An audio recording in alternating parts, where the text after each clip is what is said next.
That's the key thing that you want to think about, like artistically, when you're painting, is you want randomness. That's any artist will tell you that, and that just comes with practice and forcing yourself to be random.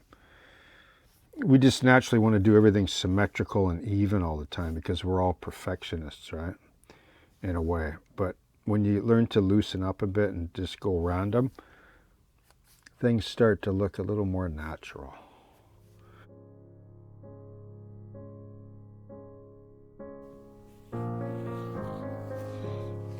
How's everybody doing? So, I want to talk to you about flat car loads. In this case, this new MacRail 3D printed fixture for a 60-foot flat car float for a wheel, like wheel sets, prototypical wheel sets. Now, before I do, I just want to preface with a couple things. So, I actually purchased this set from Inner City Trains and Hobbies for Canadian $37.95. Okay, that's what it cost. All right. So this is not a promo. This is just a sort of a review, a little bit of a critique. And let me say this, that I did pay for the product, so it's going to get painted and it's going to be on my layout. So even though I want to critique it, which are minor, and I'll explain why, then you know I'm not just doing this because they never donated this to me, MacRail. So this is the company MacRail 3D print, and you see a lot of it coming out now. And I don't want to make a judgment on the person that does it or anything like that, because that's a whole different ballgame when you're doing design and so on. And this is 3D print. It's not like injection molded plastic like this case here is the Tishi wheel and axle wheel set, right?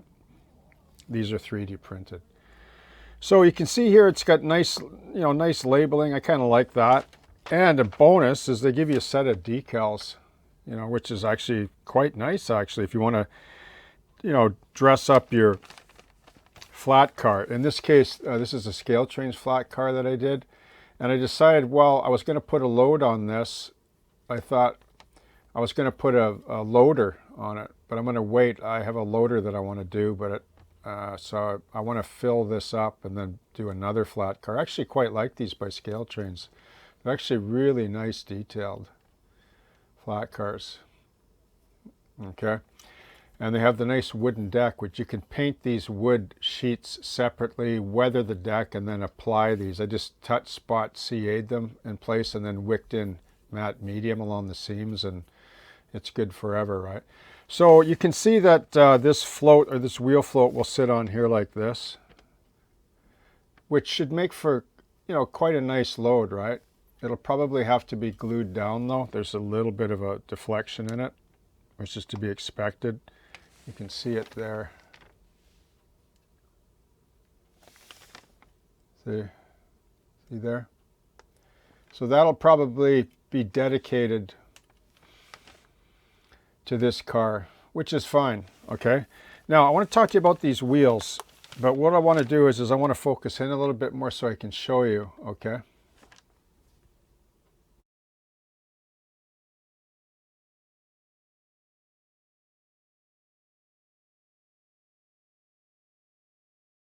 Okay, so these are the wheel sets, and you can see that the axles look like they're completely like cylindrical, like there's no,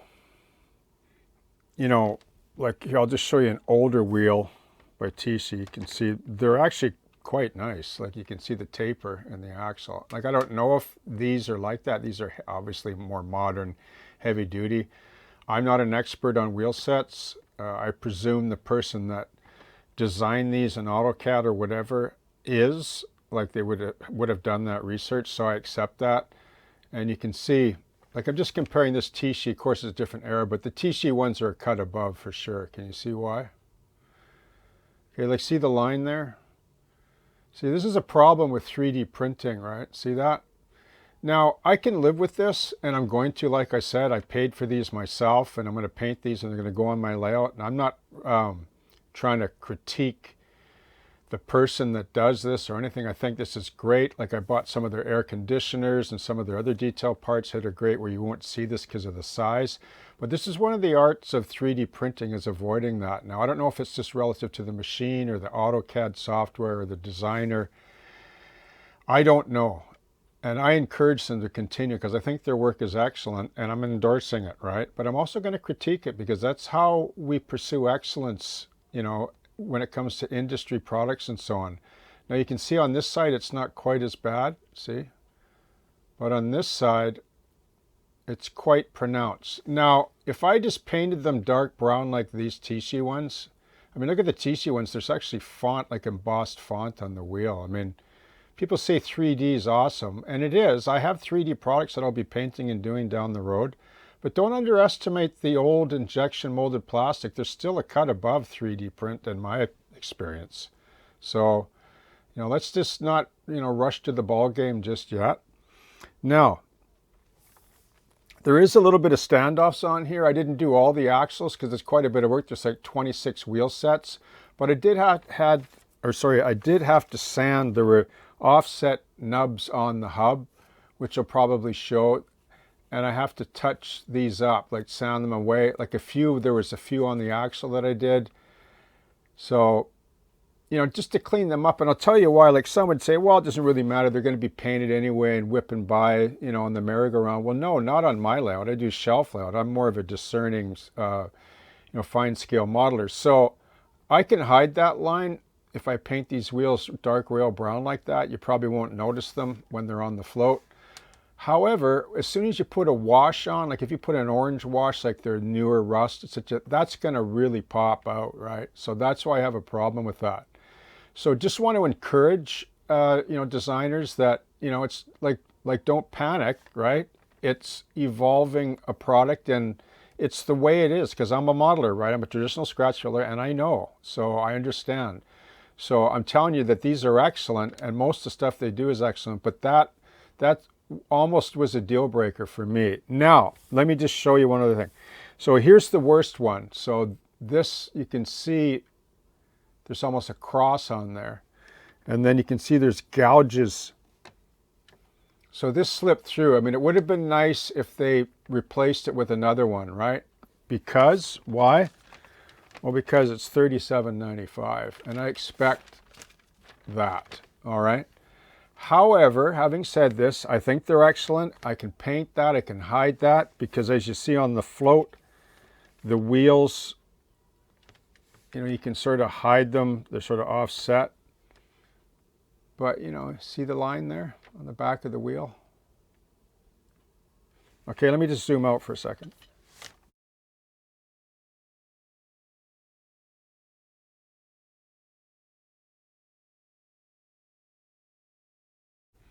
Okay, so you can see I've got all these axles on the painting rack here with a piece of tape, upside down tape, which holds these wheels on fine.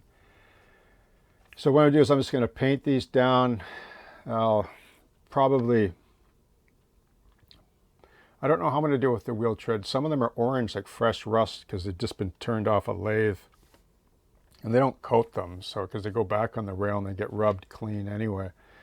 So that's what I'm going to do. So just a word of in closing before I paint these, of encouragement, like keep pushing the envelope, right?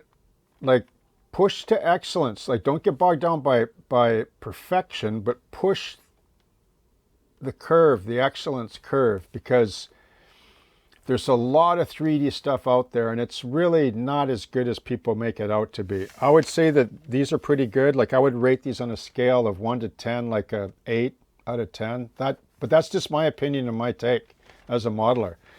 It's because of those lines, those demarcation lines and the nubs. But that's like sprues on an injection molded model. I get that. And the resin is easy to sand with a piece of 600 sandpaper or 1000 or whatever. So they're easy to clean up. That's one nice thing about this particular resin over the old style, 2-part pouring resin.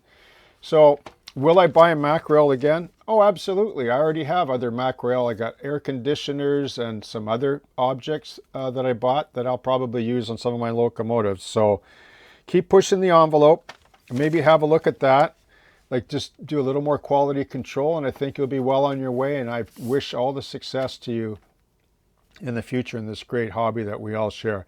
So what I'm going to do is I'm going to paint these up, and then they'll get mounted on this car, and I'll be quite thoroughly happy with MacRail being a part of Boomer Diorama's River Road, okay?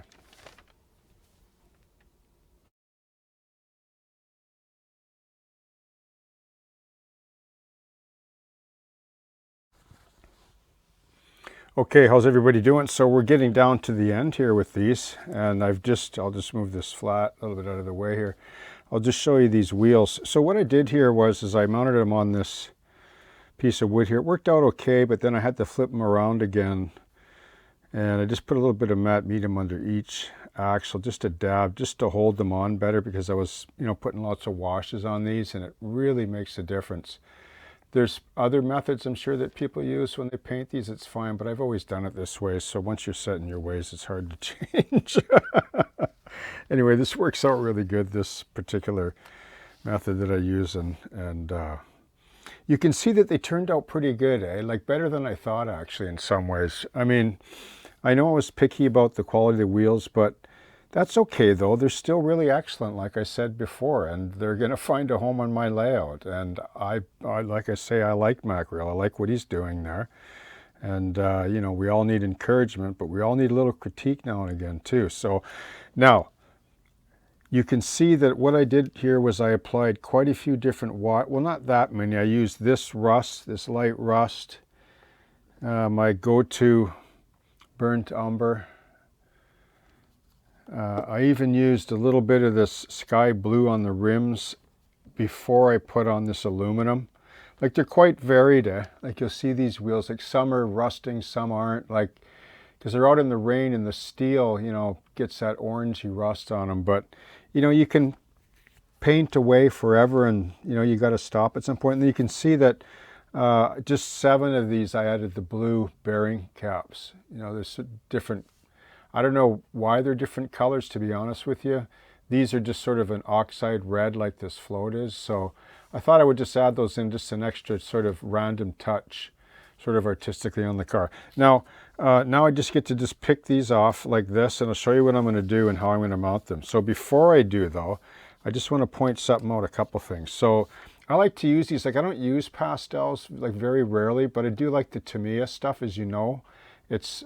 Tamiya's everything is good. And these are like oil-based pastels. I really like them. They're like little mascara, trays, right? That's probably where they got the idea from anyway. But so I just take in this case, this one is the A package. I think it goes A, B, C, D, E, F, G, I think, or something like that. But yeah, I think there's 7 or 8 of these. So this middle one is called Light Sand. And I like to do it as a little bit of dry brush. And you can see on the end here, there's just these 3 little bolts, for the bearing caps or whatever. And I like to just give them just a touch or a skim of those, just to make them pop a little bit more. Okay. Now, what I'm going to do is how I'm going to mount these is, you can see they go in randomly like this. So what I'm going to do is I'm just going to look at each one, and if there's an anomaly I don't like there's a little bit of spot of paint there, I'm not too worried about that. I'm just going to turn that down inside the float and it disappears anyway. So I'm going to take, once again, my favorite go-to, a little bit of water with a little bit of matte medium, right? Okay. I've shown this before. I'll show it again. You can get this at inner city trains and hobbies too. Just ask them for it. They have 3 or 4 different sizes of this. They have this size one, a little bit smaller than this, and larger ones, okay? The Liquitex Professional Acrylic Matte Medium. It's a great product to have if you're a modeler. So I take a little bit like this and a bit of water, just mix up a bit of a slurry, right? Just, you get sort of used to it after all. Like, you like your own kind of consistency. You just play around a bit. But matte medium, you add 10% to 90% water, and it's just awesome adhesive. It really is. So what I'm going to do is I'm going to see, let's see, 1, 2, 3, 4, 5, 6, 7. So I don't want to put it in that one. So what I'm going to do is I'm going to basically just put a bead under the wheel like this, okay?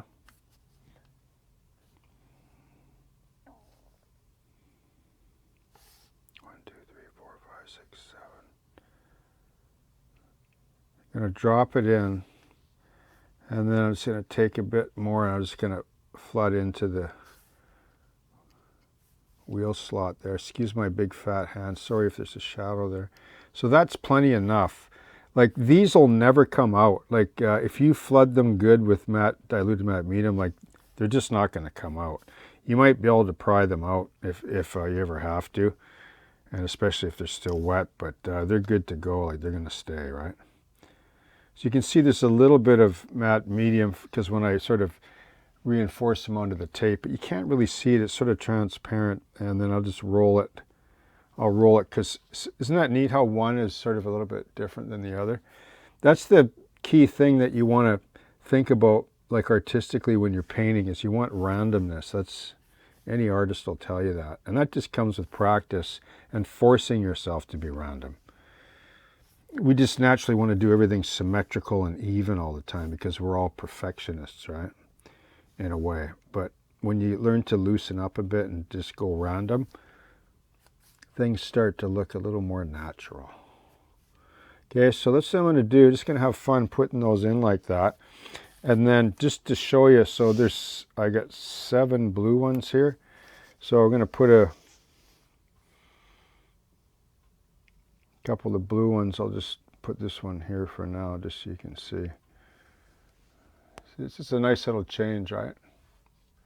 These are really nice trucks on these scale trains too. They have rotating hubs. You see that?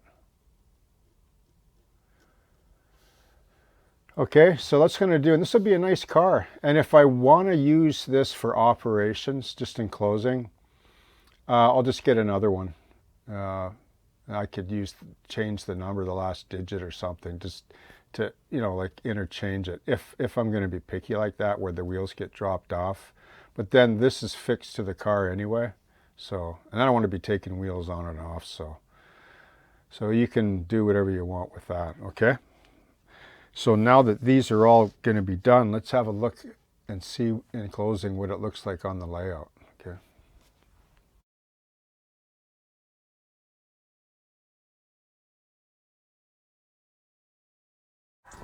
So here it is, and I love it. It looks just fantastic. I've always wanted a floating axle flat load, and you can see I'm into flat cars lately, right? I'm on the flat car binge. So anyway, flat car loads are cool, and this is a worthy addition to River Road. So thanks everybody for watching. Happy modeling, and I hope that you have a great day.